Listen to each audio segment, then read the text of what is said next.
Hi, Magdi. Hello, Holly. Hey.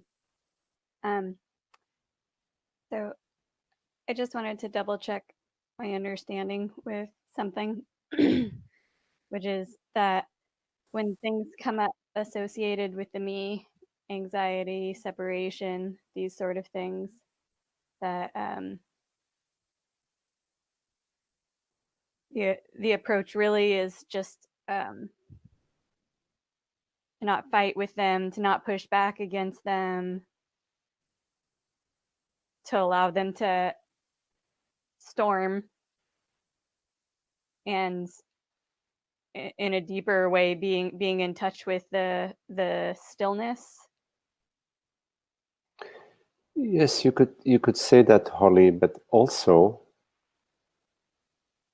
what is it? Who is it, or what is it that is doing any of this? What is it that is separating itself from what is arising and applying the right applications, the right tools? It's a good question. It's a good question. Because, in fact, when we're not separate from anything that arises, what is coming at you? What is coming at you? It's not, nothing is coming at you from outside of yourself. So if there is an intimacy, recognizes intimacy. So in fact, there is nothing happening but some internal weather. Yes, and the internal weather is not separate from yourself. And this internal weather, so there isn't an actual threat. There isn't an actual external anything coming at you.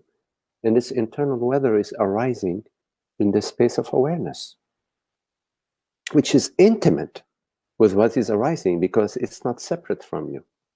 So in fact, you could recognize or say that awareness, the space of awareness, is taking on the form of weather, internal weather at this very moment. But it's never experiencing any real threat. And what is it that within all of this is saying, no, it shouldn't be like this. No, I shouldn't experience that. Something is standing apart from that, or something is arising. Even within that, what is it that's arising that is saying, no, it should not be this way? It's just a good question. Just to sort of also be looking at. Yeah. And yes, you're correct about what, in your initial part of your question, well, your entire question actually, to recognize that there is a space of stillness and presence and beingness that it's there. It recognizes itself. It's right there. And in the midst of all, it's like the wide open sky and the clouds. Yes, there are clouds, but the wide open sky doesn't even see clouds. It's just everything is the wide open sky, including the clouds. So it's this belief and feeling that there is something that is at stake, that there is something that is at risk. There is something that is threatening me. Whenever there is that experience that there is something that is threatening me, we find ourselves exerting some sort of defense, to protection. We want to protect ourselves. But the question at the same time that we could be asking ourselves as we're noticing this is, what is it that is protecting what? What am I protecting myself from if, in fact, my experience, everything I'm experiencing, is intimate with myself?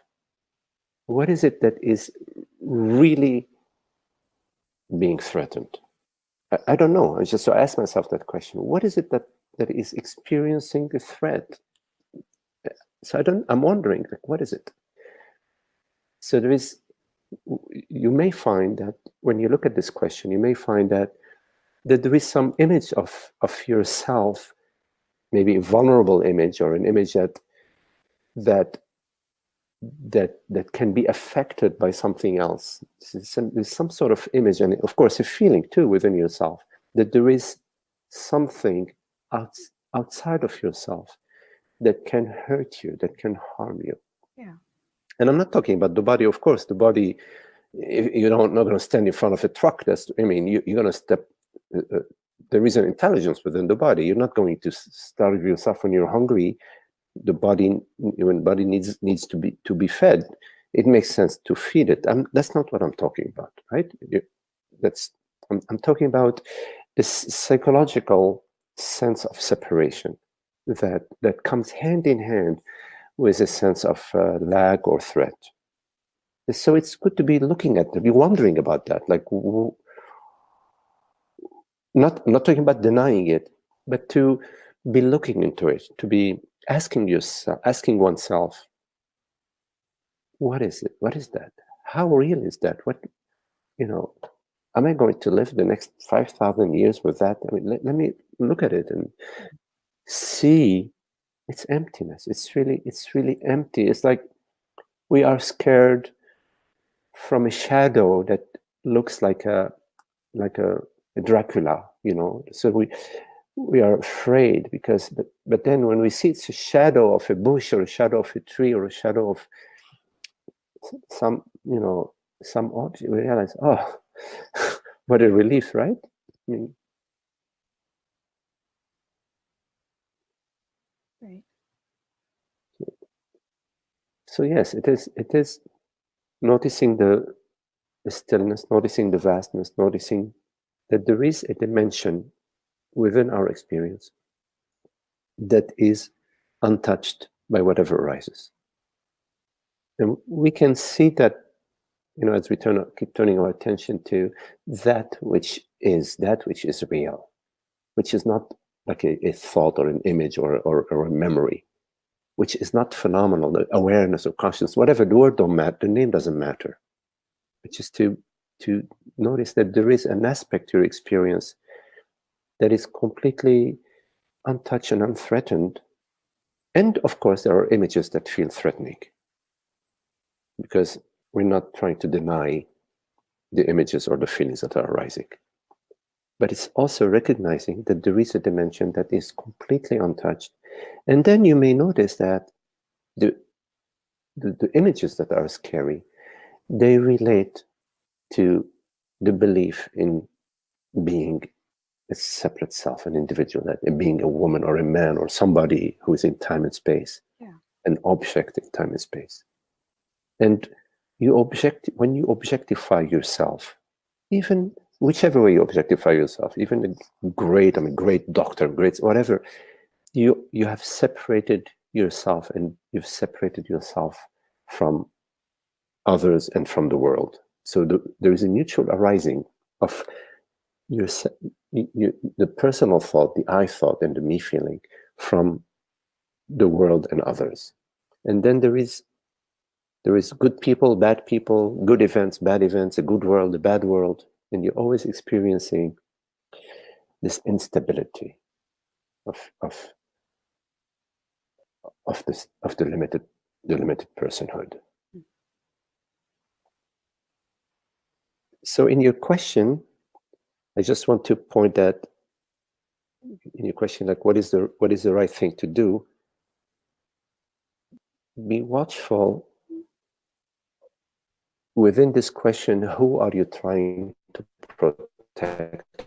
Who are you trying to bring closer to enlightenment?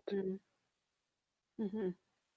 You see, because then you're in the process of time and space, and you're in the process of the personal self that's trying to get enlightened.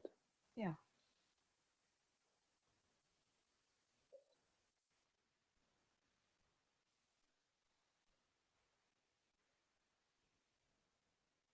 So this whole process of hope and wishing and trying and seeking, and you have to also be aware of that's part of what we refer to as a personal self. That's part of the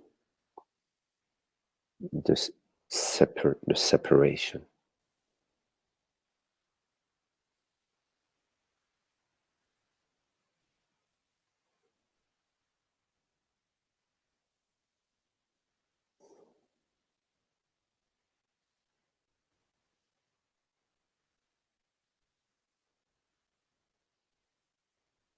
And in our experience, this very moment, there is a transparency. And we are this transparency. The I refers to this transparency. It's not a great person or a wise person or anything like that. It has no name, no age. Nobody can own it, but it's there. There is the transparency, and it's available to all of us to notice that. We notice that, oh, yes, I refers to this transparency. Mm. And it's not a personal transparency. There's no person to it. There's no owner of it. Thank goodness. Trump doesn't own it. Not that you guys are the team. Goodness. Yeah.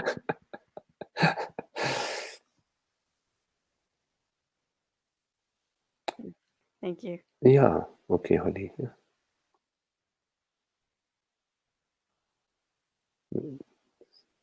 So it's available to us, available to itself. It's available to us, available to itself every moment, anytime. And it's not in time, of course. It's not in time. But to notice the transparency. So what is it that notices it? It notices itself. It's really sort of, it goes against our regular way of thinking. Our regular way of thinking is subject is experiencing an object. But we're talking about not the standard way of noticing. It's a noticing that's within that presence itself is the very noticing. It's within itself. So we say awareness is aware that it's aware. It's inherent within awareness is its awareness of its own awareness.